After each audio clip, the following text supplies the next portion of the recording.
You might not believe it, but in the year 2240 a devastating virus spread across Earth.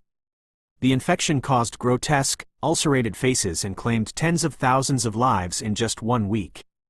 In a desperate bid to contain the outbreak, the government ordered everyone to stay indoors and cease all contact with the outside world, promising that rescue teams would soon arrive. Instead of salvation, however, those designated rescuers erected massive iron barricades around the population.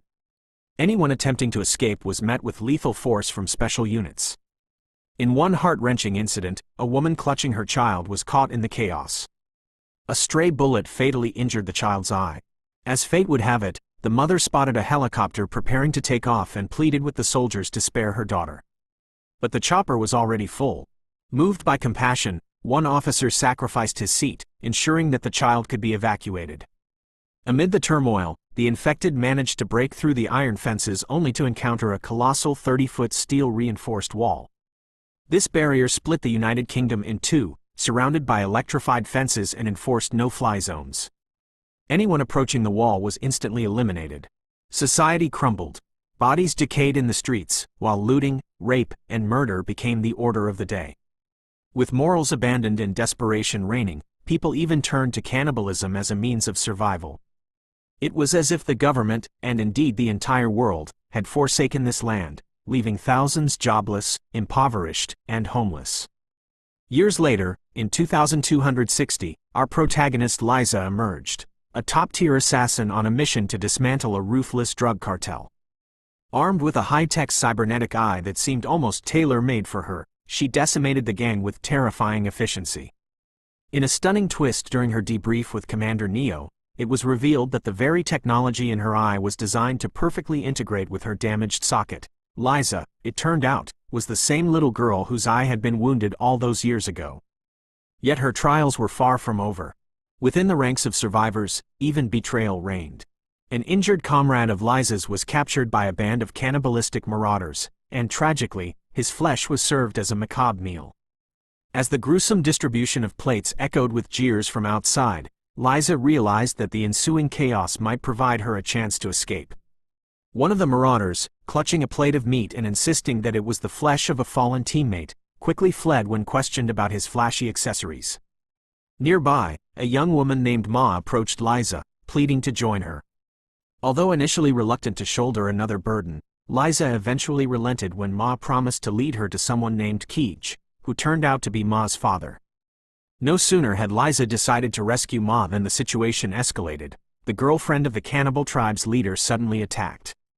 Yet Liza proved far too formidable. Within moments, she decapitated the assailant.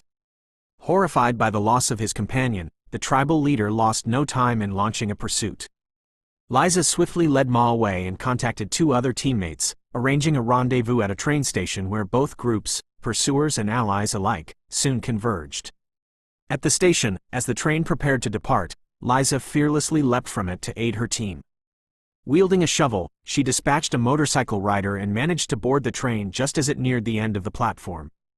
In the ensuing chaos, the enraged tribal leader even shoved a nearby companion off the platform, a stark lesson in the peril of getting too close to dangerous figures. Aboard the train, Ma confided that the tribal leader was actually her older brother and that Keij was their father. Although Keij had once claimed that no one survived beyond the massive wall, her brother was determined to cross it and discover the truth. Guided by Ma, Liza and her newfound companion traversed a tunnel into a dense forest. Suddenly, ominous sounds, heralding the approach of her father's most formidable subordinates, forced them to flee. Still, Liza sensed that this peril might offer a final chance to meet Keij and resolved to wait with another survivor, for their arrival. Their vigil was interrupted by the sudden appearance of a knight riding a white horse. Both sides exchanged gunfire, a symbolic display of chivalry that, in truth, confirmed the futility of fleeing since many had already been wounded. Soon after, they were escorted into a city that resembled a medieval stronghold. In this isolated realm, Keij reigned as a reclusive king, indifferent to the suffering beyond his walls. When he questioned Liza's purpose for coming, he scoffed that no cure existed, that if anyone had survived, it was merely the result of nature's ruthless selection. He even chided them for having abandoned his people before daring to demand salvation now. Meanwhile, beyond the wall in London and Scotland, the virus had spiraled completely out of control. Its spread had become so extreme that even the Prime Minister was imperiled. In a frantic attempt to quell the chaos, a subordinate opened fire on the infected, but the spray of blood landed on the Prime Minister's face. Seizing the moment, the second-in-command assumed power and detained the Prime Minister, who, unable to face his fate, ultimately chose to end his own life. Back with Liza, she was forced into an arena to face Keij's most formidable warrior. Yet, bolstered by her indomitable spirit, Liza swiftly defeated the heavily armed combatant with a single, decisive axe blow. Enraged by this defeat, Keij declared her execution. At that critical moment, however, two of Liza's teammates detonated explosives that demolished the arena, rescuing her from the clutches of the medieval city. They fled into a tunnel where, after securing a generator to illuminate the passage and revealing an arsenal of weapons, including a device known only as Bly, Liza found a backup phone. But as soon as she opened a door, enemy pursuers ambushed her, forcing her to retreat in a desperate dash. The climax of the ordeal unfolded when Liza contacted her superior, Senner, to report that she had discovered the cure. She sent the precious antidote to the new Prime Minister as a grand gift, and urgently requested a helicopter for extraction. At that very moment, the cannibalistic survivors, now driving a commandeered police car and hot on her trail, believed that escape was within reach. Yet this time, as their vehicle rounded a bend, a motorcycle appeared. Liza quickly reversed her own vehicle, expertly shooting out the tires of the pursuing police car and sending it careening down a mountainside. Despite this, additional enemy groups were waiting.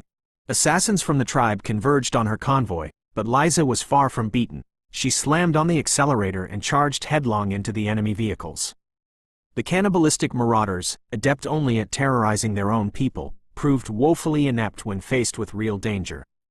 Incensed, the tribal leader renewed his pursuit, and soon Liza found herself locked in a deadly battle with him. During the skirmish, she shot a motorcycle rider outside. His bike collided with a white car and exploded, halting yet another wave of attackers.